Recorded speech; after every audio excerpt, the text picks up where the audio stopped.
Hello, my dear student. My name is Vishal Srivastava. I am an assistant teacher. Welcome to my channel Vishal study room. I hope आप सब बहुत अच्छे होंगे.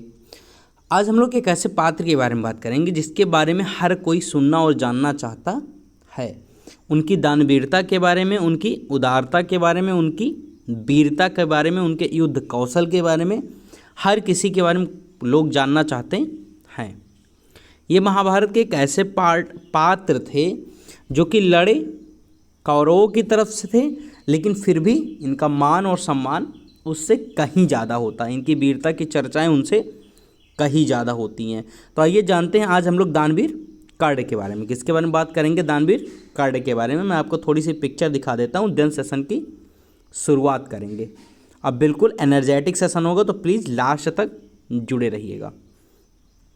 और इसके बाद डेफिनेटली आपको बहुत सारी बातें ऐसी पता चलेंगी जो आज तक आप नहीं जानते थे. चलिए, एक्चुअली सबसे पहले बात कर लेते हैं इनका जन्म कैसे हुआ था. आपको पता होगा कि ये पांडव के भाई थे एक तरीके से देखा जाए तो. इनका जन्म, इनकी माता का नाम कुंती था. एक्चुअली मैं आपको बता दूं कि ये जब कुंवारी थी तभी ये पैदा हो गए थे. और बात ये तब की है जब ये कुंवारी थी. एक बार दुर्वासा ऋषि इनके पिता के महल में आए थे और उस समय कुंती कुंवारी थी. उन्होंने बहुत अच्छे से 1 साल तक ऋषि की देखभाल की थी.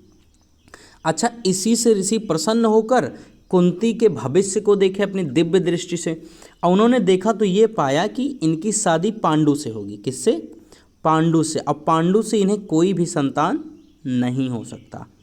इसीलिए दुर्वासा ऋषि ने इन्हें ये वरदान दिया कि अगर कुंती किसी भी देवता का स्मरण करके उनसे संतान पुत्र चाहती है तो उनसे वो संतान उत्पन्न कर सकती हैं.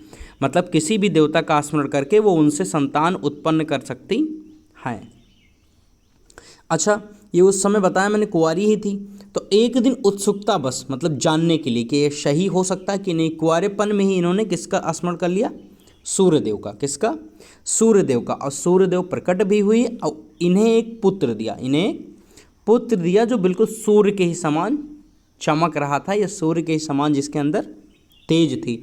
और वो पैदा होते ही उनके पास कवच और कुंडल लेकर वो पैदा हुए थे. जन्म से ही उनके शरीर में चिपके हुए थे. ये जन्म से ही कवच और कुंडल उनके शरीर में चिपके हुए थे. चूँकि वह अभी भी अविवाहित थी, इसलिए लोक लज्जा के डर से उन्होंने क्या किया, इनको एक बक्से में बंद करके गंगा जी में बहा दिया था. किसको? कर्ण को एक बक्से में बंद करके गंगा जी में बहा दिया था, क्योंकि ये उस समय कुंवारी थी. अब इनका पालन पोषण कैसे हुआ ये देख लीजिए. कर्ण गंगा जी में बहता हुआ जा रहे थे. की महाराज भीष्म के सारथी अधिरथ और उनकी पत्नी राधा ने उनको देख लिया और उन्होंने गोद में उठा लिया और इनका लालन पालन किया. और उन्होंने उसे वासुदेव नाम दिया. वासुसेन. क्या नाम रखा? वासुसेन. कर्ण का उन्होंने क्या नाम रखा? वासुसेन. अपनी पालनकर्ता माता के नाम पर कर्ण को राधेय के नाम से भी जाना जाता है. क्योंकि इनकी माता का नाम राधे था, क्योंकि जिन्होंने इनका पालन किया था राधा था. चलिए, और इनके बारे में थोड़ा सा हम लोग बात कर लेते हैं. अच्छा, अपने जन्म के रहस्योद्घाटन होने पर अंग का राजा बनाए जाने के पश्चात भी कर्ण सदैव उन्हीं को माता पिता माना. मतलब अंग राज्य का राजा किसे बना दिया गया था? कर्ण को. लेकिन उन्होंने अपने माता पिता उन्हीं को माना जिन्होंने इनका पालन पोषण किया था और मृत्यु तक सभी पुत्र धर्मों को निभाया. अच्छा, अंग का राजा बन जाने के पश्चात कर्ण का एक नाम और आया. क्या? अंगराज. क्या नाम आया? अंगराज. क्या नाम आया? अंगराज. अच्छा, शिक्षा दीक्षा इनकी कैसे हुई? आप बहुत अच्छी स्टोरी है, अभी मैं आपको बताता हूँ. जब ये कुमार अवस्था में ही थे, मतलब बच्चे ही थे, तो कर्ण की बहुत ज़्यादा रुचि रथ चलाने में थी. मतलब बहुत ज़्यादा इनको मज़ा किस में आता था? रथ चलाने में. युद्ध कला के बजाय इनको मज़ा किस में आता था? रथ चलाने में. अच्छा, कर्ण और उसके पिता अधिरथ आचार्य द्रोण से मिलने जा रहे थे, क्योंकि इस समय आचार्य द्रोण सबसे बड़े गुरु माने जाते थे. उस समय युद्ध कला के सर्वश्रेष्ठ आचार्यों में से एक थे गुरु द्रोणाचार्य, वही द्रोण। लेकिन द्रोणाचार्य उस समय कुरु राजकुमारों को शिक्षा दिया करते थे। उन्होंने कर्ण को शिक्षा देने से मना कर दिया। उन्होंने जो गुरु द्रोण थे उन्होंने कर्ण को शिक्षा देने से मना कर दिया, क्योंकि कर्ण एक सारथी का पुत्र था। किसका पुत्र था? सारथी का। और द्रोण केवल क्षत्रिय के पुत्र को ही शिक्षा दिया करते थे। मतलब द्रोणाचार्य जो थे वो सिर्फ क्षत्रिय के पुत्रों को ही शिक्षा दिया करते थे, इसीलिए उन्होंने कर्ण को शिक्षा देने से मना कर दिया। अच्छा, द्रोणाचार्य की जब असम्मति हो गई तो कर्ण ने फिर परशुराम से संपर्क किया। किससे? परशुराम से। अच्छा, परशुराम सिर्फ ब्राह्मणों को ही शिक्षा देते थे। भैया बड़ी प्रॉब्लम थी कि जो द्रोणाचार्य थे वो सिर्फ क्षत्रिय को देते थे और जो परशुराम थे वो सिर्फ ब्राह्मण को ही देते थे। तो इनके लिए प्रॉब्लम आ गई। तो कर्ण ने क्या किया? स्वयं को ब्राह्मण बता दिया कि मैं क्या हूँ? ब्राह्मण। और परशुराम से शिक्षा की आग्रह किया और परशुराम मान भी गए, क्योंकि उन्हें लगा कि ये क्या है? ब्राह्मण है। और फिर उन्होंने युद्ध कला धनुर्विद्या बहुत अच्छे से सीखा। इस प्रकार कर्ण परशुराम के एक बहुत ही अच्छे निपुण शिष्य और परिश्रमी शिष्य बन गए। मतलब बहुत ही परिश्रमी और निपुण शिष्य बन गए। अच्छा, इनको कुछ शाप मिले। ये शाप आप याद रखिएगा, इसी कारण यही इनके मृत्यु का कारण बनती है। अच्छा, और ये बहुत अच्छी, देखिए अभी बहुत आपको इंटरेस्ट आएगा इसमें। कर्ण शिक्षा के दौरान एक दिन अंतिम चरण पर थी, मतलब शिक्षा उनकी खत्म होने वाली थी। तो दोपहर की बात है, परशुराम कर्ण की जंघा पर सिर रखकर विश्राम कर रहे थे। मतलब वो ऐसे लेटे हुए थे, उनके सिर पर परशुराम जी लेटे हुए थे, सॉरी इनके पैर पर परशुराम जी लेटे हुए थे। कुछ देर बाद कहीं से एक बिच्छू या कोई कीड़ा आया जो इनके दूसरी जांघ पर काट रहा था, काट कर घाव बनाने लगा। अब उन्होंने सोचा कि अगर मैं पैर को अपने हटाऊंगा तो गुरु का जो विश्राम होगा वो भंग हो जाएगा, मतलब परशुराम जी जाग जाएंगे।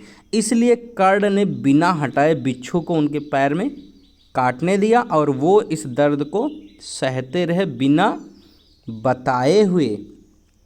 अच्छा, कुछ देर बाद जैसे ही गुरुजी की निद्रा टूटी, तो उन्होंने देखा कि कर्ण की जांघ में बहुत सारा रक्त बह रहा है। एक्चुअली बात ये हुई थी कि जब खून बह रहा था तो खून शरीर के उनके परशुराम जी के नीचे भी गया, और जब नीचे गए तो उन्हें हल्का ठंडा महसूस हुआ, इससे वो उठ गए थे। तो उठ गए, उन्होंने देखा कि बहुत सारा खून बह रहा है। अच्छा, फिर उनको ये शक हुआ कि इतनी सहनशीलता तो किसी में हो ही नहीं सकती कि बिच्छू के डंक का सहन कर ले और हिले भी ना। तो उनको ये विश्वास हो गया कि कर्ण क्या है? क्षत्रिय हैं। और इस पर परशुराम जी ने उनको श्राप दे दिया। उन्होंने कहा कि आप क्षत्रिय होकर हमें ब्राह्मण बताकर शिक्षा ले रहे हैं, हमें आपने क्या बताया? ब्राह्मण, और आप हैं क्या? क्षत्रिय। क्योंकि किसी भी ब्राह्मण में इतनी सहनशीलता नहीं है कोई बिच्छू को इतने देर तक काटते हुए बर्दाश्त कर सके। तो उन्होंने ये दिया, शाप क्या दिया ये देखिए। उन्होंने ये कहा कि मेरी दी हुई शिक्षा जब तुम्हें सबसे ज़्यादा आवश्यक होगी, मतलब जब तुम्हें मेरी शिक्षा की सबसे ज़्यादा आवश्यकता होगी, उस दिन यह काम नहीं आएगी। उन्होंने कहा कि जिस दिन मेरी शिक्षा की सर्वाधिक आवश्यकता तुम्हें होगी कर्ण को, उस दिन ये विद्या तुम्हारे काम नहीं आएगी और उस दिन इसको आप भूल जाएंगे। इनको एक और श्राप मिला था, वो देख लीजिए क्या है। जनरली परशुराम जी के आश्रम से जब ये चले गए थे तो कुछ समय तक ये जंगल में भटकते रहे। उसी दौरान ये शब्द वेदी विद्या सीख रहे थे। अभ्यास के दौरान इन्होंने शब्द वेदी बाण चलाया जो कि आकर एक बछड़े को लग गया, मतलब गाय के बच्चे को। अच्छा, उन्हें लगा कि ये कोई जंगली जानवर होगा, लेकिन वो क्या था? गाय का बछड़ा था। और शब्द वेदी बाण चढ़ा दिया जिससे बछड़ा मारा गया। क्योंकि शब्द वेदी बाण मतलब जैसे ही इनके बछड़े की आवाज़ सुना, उनको जाकर बछड़े को तीर लग गया और उसकी मौत हो गई। इस पर अच्छा, तब उस गाय के स्वामी ब्राह्मण ने, मतलब जो बछड़े के स्वामी थे, मतलब जिनका बछड़ा था, उन्होंने कर्ण को फिर से एक श्राप दिया कि जिस प्रकार तुमने एक असहाय पशु को मारा है, वैसे ही एक दिन वह भी मारा जाएगा। जब वह सबसे अधिक असहाय होगा, जब उसका ध्यान अपने शत्रु से कहीं अलग होगा, उसी समय कर्ण की मौत होगी। मतलब ये श्राप दिया कि जिस समय कर्ण तुम्हारा ध्यान कहीं और होगा, उसी समय तुम्हारी मौत हो जाएगी। अब तीसरा एक और इनको सौंप मिला। आंध्रा की एक लोक कथा में अनुसार कर्ण एक बार कहीं घूमने जा रहे थे। उन्हें रास्ते में एक कन्या मिलती है जो अपने घड़े में घी ली रहती है और अचानक ही उससे टकरा जाते हैं और घी नीचे गिर जाता है। घी नीचे गिर जाता है तो वो जो लड़की रहती है वो कहती है कि उसकी सौतेली माँ इस पर बहुत ज़्यादा उसे परेशान करेंगी। तो कर्ण उससे कहते हैं कि वह नया घी ला कर दे देंगे, लेकिन कन्या ने कहा कि उसे वही मिट्टी में मिला हुआ घी चाहिए, नहीं तो उसकी सौतेली माँ उसे बहुत ज़्यादा परेशान करेंगी। अब नया घी लेने से जब मना कर दिया तो कर्ण ने क्या किया, कर्ण ने मिट्टी को अपने मुट्ठी में ले लिया और फिर ऐसे दबा कर उससे घी को निचोड़ने लगे, घी को निचोड़ने लगे ताकि घी नीचे गिर जाए। अच्छा, इस दौरान मुट्ठी से एक महिला की आवाज़ है, बिल्कुल दर्द भरी आवाज़, और जब उन्होंने मुट्ठी खोली तो किसकी थी? धरती माँ की आवाज़ थी। किसकी? धरती माँ की आवाज़ थी। अब इस से वो भी बहुत दुखी हो गई, बहुत क्रोधित हो गई, और क्रोधित होने के बाद उन्होंने भी एक शाप दिया। उन्होंने ये कहा कि जीवन में जब कभी आप निर्णायक युद्ध में होंगे, कभी आप निर्णायक युद्ध में होंगे, उस समय आपके रथ का पहिया वैसे ही मैं पकड़ लूँगी जैसे आपने मुझे आज मुट्ठी में पकड़ा है। मतलब जैसे आज मुझे, क्योंकि वो अपने मुट्ठी में वो मिट्टी को लेते हैं और कस के दबाने लगते हैं जिससे घी नीचे गिर जाए। तो उन्होंने कहा, धरती माता ने, कि जैसे तुमने आज मुझे जकड़ा वैसे मैं किसी निर्णायक युद्ध में तुम्हारे रथ के पहिए को जकड़ लूँगी। अब देखिए, ये तीनों शाप इनको बहुत भारी पड़ा था। इनकी धनुर्विद्या कैसे हुई थी? देखिए, गुरु द्रोणाचार्य ने एक बार शिष्यों की शिक्षा पूरी होने पर हस्तिनापुर में एक रंगभूमि का आयोजन किया, मतलब विद्या दिखाने का। और रंगभूमि में अर्जुन विशेष थे। आपको पता है सबसे अच्छे धनुर्धर गुरु द्रोण किसको मानते थे? अर्जुन को ही। और ये प्रमाणित भी कर दिया था कि इनसे अच्छा कोई धनुर्धर पैदा ही नहीं हुआ।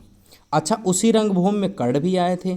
तो अर्जुन द्वारा किए गए कर्तव्यों को पार करके, मतलब अर्जुन ने जो भी किया अपने बाण से दिखाया, उन सब कर्तव्यों को कर्ण ने भी दिखाया। कर्ण दिखाया और इनसे आगे निकल गए, और इनसे आगे निकलकर उन्हें द्वंद्व युद्ध के लिए ललकारा। कर्ण ने किसके लिए ललकारा? द्वंद्व युद्ध के लिए। किसको ललकारा? अर्जुन को, कर्ण ने। अच्छा, कब कृपालाचार्य ने कर्ण के द्वंद्व युद्ध को, मतलब जो गुरुद्रोण थे उन्होंने कर्ण के जो ये द्वंद्व युद्ध था उसको अस्वीकार कर दिया। क्यों?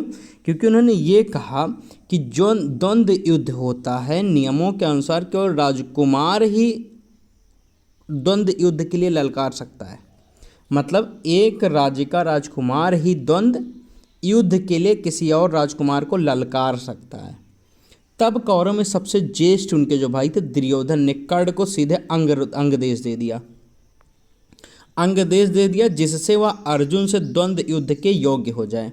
क्योंकि वो राजा कहीं के थे नहीं, तो वहाँ पर ये भी बैठे थे। कौन? दुर्योधन। दुर्योधन ने क्या किया? उनको अंगदेश का राजा बना दिया, और फिर ये कहा कि अंगदेश के अब ये राजा बन गए हैं तो द्वंद्व युद्ध के अब ये योग्य हो गए हैं।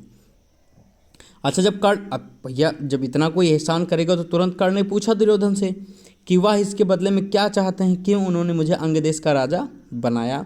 तो दुर्योधन सिर्फ इतना यही कहते हैं कि कर्ण उसका मित्र बना रहे। कि कर्ण, दुर्योधन ने कर्ण से कहा कि आप मेरे मित्र, मेरे मरते दम तक बने रहेंगे। अब चलते हैं इनकी दान वीरता के बारे में बात कर लेते हैं। महाभारत के युद्ध के बीच कर्ण के सेनापति बनने के एक दिन पूर्व इंद्र ने कर्ण से साधु वेश में उससे उसका कवच कुंडल मांग लिया था। ये आपने सुना होगा कि कवच कुंडल जब तक वो पहने रहते तब तक उनकी मृत्यु हो ही नहीं सकती थी। तो इस पर इंद्र ने क्या किया? उनके कवच कुंडल को ही मांग लिया था। आपने ये स्टोरी पढ़ी होगी कि एक ब्राह्मण बनकर उनके कवच कुंडल को ही इंद्र मांग लेते हैं, और अगर वो कवच कुंडल पहने रहते तो उनको कोई हरा ही नहीं पाता। और इंद्र ने अपने पुत्र अर्जुन की सुरक्षा, अच्छा आपको बता दो अर्जुन किसके पुत्र थे? इंद्र के ही पुत्र थे। तो उन्हीं की सुरक्षा के लिए उन्होंने भिक्षुक बनकर, एक ब्राह्मण बनकर दानवीर कर्ण से साधु के वेश में उनका जो कवच कुंडल था वो मांग लेते हैं। और फिर आपको पता होगा कर्ण इतने दानवीर थे, किसी चीज़ को मना करते ही नहीं थे, उन्होंने उसको तुरंत इंद्र को दे दिया। और ये भी कहीं ना कहीं बहुत ज़्यादा हराने में मदद की। अब ये बात कर लेते हैं, टोटल 18 दिन चला था जो महाभारत का युद्ध था, उसमें 14वें दिन क्या हुआ था, युद्ध जो था वो सूर्यास्त तक चलता रहा, मतलब शाम हो गया। और जो भीमपुत्र घटोत्कच था, कौन, घटोत्कच, वो इतना बड़ा असुर था कि कौरव सेना को बड़े पैमाने पर संहार करता रहा। असुर आपको पता होगा जो रात्रि में बहुत ज़्यादा शक्तिशाली हो जाते हैं। और दुर्योधन और कर्ण ने वीरता से उसका सामना किया और युद्ध भी किया। अंततः जब यह लगने लगा कि रात में घटोत्कच कौरव की सेना को बर्बाद कर देगा पूरे तरीके से, तो दुर्योधन ने कर्ण से निवेदन किया कि आप किसी भी तरीके से घटोत्कच को ख़त्म कीजिए, नहीं तो ये हमारी सेना, पूरे सेना को बर्बाद कर देगा। और कर्ण विवश हो जाते हैं, मजबूर हो जाते हैं, तो शक्ति अस्त्र का प्रयोग किस पर कर देते हैं, घटोत्कच पर। अब आपको बहुत अच्छे से बता दूं, यह अस्त्र इंद्र ही इनको देते हैं, इनकी दान प्रायता के सम्मान में। और आपको बता दूं, जब ये कवच कुंडल दान में देते हैं तो उनको एक अस्त्र देते हैं इंद्र। कौन सा अस्त्र, शक्ति अस्त्र।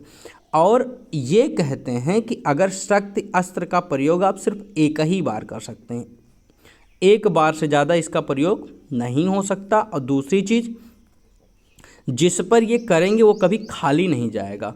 तो ये कर्ण इसको स्पेशली बचा कर रखते हैं अर्जुन के लिए, लेकिन ये अस्त्र इनको किस पर चलाना पड़ता है, घटोत्कच पर, क्योंकि घटोत्कच पर ना चलाते तो इनकी सेना को वो पूरे तरीके से मार देता। और जब शक्ति अस्त्र चलाते हैं तो घटोत्कच मारा जाता है, और ये शक्ति अस्त्र जो अर्जुन के लिए रखा था वो बर्बाद हो जाता है। 17वां दिन देखिए लड़ाई का क्या होता है। वह घड़ी आ जाती है जब कर्ण और अर्जुन आमने सामने होते हैं। कर्ण और अर्जुन आमने सामने होते हैं, इतना शानदार संग्राम होता है कि मतलब कुछ कहना ही नहीं। कर्ण के गुरु कौन थे, परशुराम द्वारा विजय नामक एक धनुष दिया गया था जिससे वो अपनी लड़ाई कर रहे थे। और उस धनुष को किसने बनाया था, विश्वकर्मा ने। कर्ण के धनुष को किसने बनाया था, विश्वकर्मा ने। और दुर्योधन के निवेदन से पांडवों के जो मामा शल्य थे वो कर्ण के सारथी बने थे। कौन, सारथी बने थे, ये दुर्योधन ने निवेदन किया था। दरअसल आपको बता दूं, अर्जुन के सारथी कौन थे, श्री कृष्ण। और कर्ण को किसी मामले में अर्जुन से कम ना होने के लिए शल्य के सारथी बनने का निवेदन किया गया, क्योंकि उनके अंदर वह सभी गुण थे जो योग्य सारथी में होना चाहिए। क्योंकि अर्जुन के सारथी कौन थे, श्री कृष्ण, और कर्ण का सारथी कोई था नहीं। लेकिन जब युद्ध में आए तो लोगों ने निवेदन किया, कर्ण इतने बड़े योद्धा हैं तो इनको भी बराबर का लड़ाई करने का मौका मिले, इसीलिए मामा शल्य को इनका सारथी बनाया गया। आप देखिए, रण के दौरान अर्जुन के बाण कर्ण के रथ पर जब लगे तो उनका रथ कई गज पीछे खिसक गया। कितने गज, कई गज पीछे। लेकिन जब कर्ण का बाण अर्जुन के रथ पर लगे तो उनका रथ केवल कुछ ही हथेली जितनी दूर खिसके। अब ये अभी मैं बताऊंगा ऐसा रीज़न क्यों है कि कर्ण इतने कमज़ोर नहीं थे कि अर्जुन मारे उनका रथ यहाँ से यहाँ चलाए, और जब कर्ण मारे तो अर्जुन का रथ यहाँ से यहाँ ही है। इसके पीछे बहुत बड़ा रीज़न था, आगे देखते हैं। और इस पर भी जो श्री कृष्ण थे वो कर्ण की प्रशंसा कर रहे थे कि कर्ण में इतना ज़्यादा शक्ति है कि तुम्हारे रथ को यहाँ से यहाँ ढकेल दिया। कम ही ढकेला, लेकिन उसके पीछे का रीज़न देखेंगे। अब अर्जुन एकदम परेशान हो गया। क्यों? उन्होंने कहा मैं तो कर्ण के रथ को यहाँ से यहाँ ढकेलता हूँ, मेरी कोई प्रशंसा नहीं हुई अर्जुन। और जो कर्ण है वो मेरे रथ को सिर्फ यहाँ से यहाँ ही ढकेलते हैं, फिर भी जो हमारे सारथी हैं श्री कृष्ण भगवान वो कर्ण की ही प्रशंसा कर रहे हैं। क्यों? अब ये क्वेश्चन किया अर्जुन ने। देखिए, क्योंकि बाण रथ के पीछे खिसकाने में अधिक प्रभावशाली थे। ठीक है, कृष्ण ने कहा कि कर्ण के रथ पर केवल कर्ण ही और शल्य का भार है। कर्ण के रथ पर सिर्फ कौन है, कर्ण और शल्य। कौन है? कर्ण के रथ पर सिर्फ कर्ण और शल्य हैं। लेकिन अर्जुन के रथ पर श्री कृष्ण भगवान स्वयं हैं, अर्जुन है, उसके साथ साथ हनुमान जी भी विराजमान हैं। हनुमान जी, श्री कृष्ण भगवान, अर्जुन, ये तीन लोग विराजमान हैं। उसके बाद भी अगर तुम्हारे रथ को कर्ण पीछे भेज दे रहा है तो इसका मतलब उसके अंदर इतनी शक्ति है कि उसका सामना कोई कर ही नहीं सकता था। अगर ऐसी चीज़ें घटित ना होती उसके साथ तो उनकी मृत्यु ही नहीं हो सकती थी। अब देखिए, युद्ध में गतिरोध तब हो रहा था, लेकिन कर्ण जब बिल्कुल उलझ गए थे। क्यों? क्योंकि एक जब ऐसे रथ बहुत तेज़ी से चलकर लड़ाई दोनों लोग कर रहे थे, लेकिन अचानक कर्ण का जो पहिया होता है वो धरती माँ में, मतलब धरती में धंस जाता है। क्यों? अब यहाँ उनको श्राप याद आ जाता है, क्योंकि धरती माँ ने उनको श्राप दिया था कि एक समय ऐसा आएगा जब तुम्हारे रथ के पहियों को मैं खुद अपने उसमें जकड़ लूँगी। अच्छा, अब क्या उनका जब पहिया धंस जाता तो भैया वो परेशान हो जाते हैं। और दूसरी तरफ उनको एक और सांप याद आता है कि सांप ये था कि उस समय जब आपको सबसे ज़्यादा ज़रूरत होगी तब आप दैवीय अस्त्रों का प्रयोग करने में असमर्थ हो जाएंगे। मतलब आप सारी विद्याएं भूल जाएंगे, प्रयोग ही नहीं कर पाएंगे जितनी चीज़ें मैंने आपको सिखाई है। अच्छा, कर्ण क्या करते हैं? अपने नीचे उतरते हैं अपना पहिया निकालने के लिए। उनका पहिया ज़मीन में धंस जाता है तो पहिया निकालने के लिए वो नीचे उठते हैं, हाथ से उठाने लगते हैं और अर्जुन से निवेदन करते हैं कि युद्ध के नियमों का वो पालन करेगा, उस पर बाण नहीं चलाएगा जब तक वो अपना पहिया धरती से बाहर नहीं कर लेते हैं। क्यों? क्योंकि पहिया उनका धंस जाता है। और अर्जुन कहते हैं कि कर्ण का देखो, श्री कृष्ण समझाने लगते हैं उनको कि अर्जुन से कहते हैं कि कर्ण का कोई अधिकार नहीं कि वो युद्ध नियम और धर्म की बात करे। मतलब वो युद्ध नियम और धर्म के बारे में बताए, ये बिल्कुल भी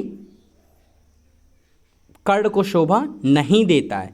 क्योंकि अभिमन्यु का जब वध हुआ था तो उन्होंने किसी भी नियम और धर्म का पालन नहीं किया था, उन्होंने आगे कहा था, तब उनका धर्म कहाँ गया था? श्री कृष्ण पूछते हैं कि जब अभिमन्यु को ये लोग मिल के मार रहे थे, एक लोग को सभी लोग, तब इनका धर्म कहाँ गया था? और जब द्रौपदी की पूरा चीरहरण हो रहा था तब ये कहा था, तब भी तो ये सभा में बैठे थे, लेकिन सभा के समक्ष इन्होंने कुछ किया नहीं। पूरे कुरु समक्ष ने द्रौपदी को वैश्या कहा था, तब ये कहाँ थे? मतलब तब इनकी जो युद्ध परायण नीति थी वो कहाँ गई थी? अब ये बात सुनते ही अर्जुन के भी समझ में आ जाता है। और जो अंतिम दिन था वो 18वें दिन की ये बात हो रही है। 18वें दिन जब श्री कृष्ण अर्जुन को उसके रथ से नीचे उतर जाने के लिए कहते हैं, तब अर्जुन उतर जाते हैं और कुछ ही दूर पर जाते ही, एक्चुअली यहाँ पर ही 17वें दिन की मौत हो जाती है, ये बताया नहीं। और जैसे ही ये बात श्री कृष्ण भगवान अर्जुन को समझाते हैं, तुरंत ये बात उनकी समझ में आ जाती है और वो अपना पहिया कर्ण निकालते ही रहते हैं, उस पर ही अर्जुन अपना बाण चला देते हैं और जिसके लगने से कर्ण की मौत हो जाती है। मतलब कर्ण, एक तो उनका पहिया धंसा होता है, दूसरा उनको अपनी विद्या भी भूल जाती है और इसी वजह से अर्जुन उनको मारने में सफल हो पाते हैं। अब अंतिम दिन देख लीजिए। अंतिम दिन जैसे युद्ध खत्म होता है, श्री कृष्ण और अर्जुन रथ से नीचे उतरते हैं और उसके बाद जैसे ही हनुमान जी, मतलब ध्वज में हनुमान जी रहते हैं, जैसे ही ध्वज उतार कर नीचे लाते हैं, वैसे ही तुरंत रथ एकदम विस्फोट हो जाता है। अब आप सोचिए क्यों? मतलब जैसे ही श्री कृष्ण भगवान, हनुमान जी, अर्जुन रथ से नीचे उतरते हैं, तुरंत रथ क्या हो जाता है? रथ का विस्फोट हो जाता है। क्यों हो जाता है? अब देखिए आगे। अब जब विस्फोट हुआ तो भैया अर्जुन बिल्कुल परेशान हो गए, श्री कृष्ण भगवान से पूछा ऐसा क्यों हो गया? मतलब अब तक तो हम थे तो कुछ भी नहीं था, कुछ दिख भी नहीं रहा था, अचानक जैसे ही उतरते अचानक रथ क्यों ब्लास्ट हो गया? मतलब रथ क्यों इतनी तेज़ी से विस्फोट कर गया? तब अर्जुन श्री कृष्ण इनको बताते हैं कि कर्ण के बाण इतने घातक थे कि जब तक हम हनुमान जी की शक्ति, श्री कृष्ण भगवान की शक्ति और तुम्हारी खुद की शक्ति जब तीनों मिली हुई थी तब तक ही रथ सुरक्षित था। मतलब कर्ण के बाण इतने घातक थे कि जैसे ही ये शक्तियाँ अलग हुई, रथ उनको झेल ही नहीं पाई और रथ का विस्फोट हो गया। आई होप आपको कहानी समझ आई होगी। ये छोटी सी बायोग्राफी थी कर्ण के बारे में। किसके बारे में? कर्ण के बारे में। और थोड़ी सी आपने कहानियाँ भी देखी जो कि बेहतर लगी होगी डेफिनेटली आपको। तो मैं आपको ऐसे ही जानकारी देता रहूँगा हर चीज़ के बारे में। तो प्लीज़ चैनल को लाइक कीजिए, शेयर कीजिए और सब्सक्राइब जरूर कीजिए। बाकी मेरे पेज को भी लाइक कीजिए, बाकी मुझसे सोशल मीडिया पर कनेक्ट हो सकते हैं आप। बाकी थैंक यू। आई होप आपको ये आज का जो बायोग्राफी था, बायोग्राफी का सेशन फर्स्ट था, वो आपको अच्छा लगा होगा। कार्ड के बारे में जो आप आज तक नहीं जानते थे वो भी आप जाने होंगे। तो आई होप आपको अच्छा लगा होगा। Thank you. This is Vishal Shrivastava signing of.